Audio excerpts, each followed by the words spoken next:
আসসালামু আলাইকুম।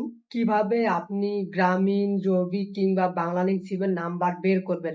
আমার এই ভিডিওটি যদি আপনি শেষ পর্যন্ত দেখেন তাহলে আপনি গ্রামীণ সিম, বাংলালিংক সিম এবং রবি সিমের নাম্বার বাইর করতে পারবেন।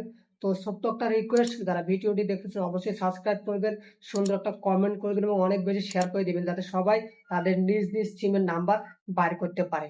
প্রথমে আমি গ্রামীণ সিমের নাম্বার বার করে দেখাবো যে কিভাবে আপনি গ্রামীণ সিমের নাম্বার বার করবেন। এর জন্য আপনি ডায়াল প্যাডে চলে যাবেন, ডায়াল করবেন *2#। ডায়াল করার পর আপনি আপনার গ্রামীণ সিমে ডায়াল করবেন। ডায়াল করলে দেখবেন যে আপনার গ্রামীণ সিমের নাম্বারটি বাইরে হয়ে গেছে। দেখেন, এটা হলো আমার গ্রামীণ সিমের নাম্বার। দ্বিতীয়ত আমি আপনাদেরকে দেখাবো যে কিভাবে রবি সিমের নাম্বার বার করবেন। ছোট্ট একটা রিকোয়েস্ট, যারা ভিডিওটি দেখতেছেন অবশ্যই সাবস্ক্রাইব করবেন এবং অনেক বেশি শেয়ার করে দিবেন যাতে সবাই তাদের নাম্বার বার করতে পারে এবং আপনারা একটা কমেন্ট করবেন যে আপনি নাম্বারটি বার করতে পারছেন কিনা।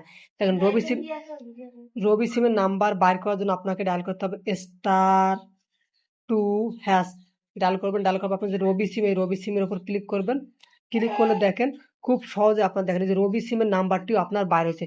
৩ নাম্বারে আমি আপনাদেরকে দেখাবো যে কিভাবে আপনি বাংলালিংক সিমের নাম্বার বার করবেন। দেখেন, বাংলালিংক সিম যেহেতু আমার ফোনে নাই, সেটা আমি আপনাদেরকে কোডটা বলে দিতেছি। এই কোডটা ডায়াল করলে আপনার 100% বাংলালিংক নাম্বারটি বাইর হয়ে যাবে। আমি ২ টা কোড বলবো।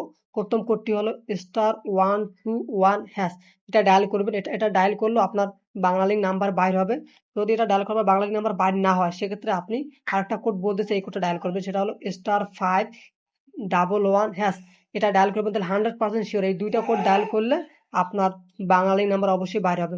তো ভিডিওটি কেমন লাগলো একটা মতামত করবেন।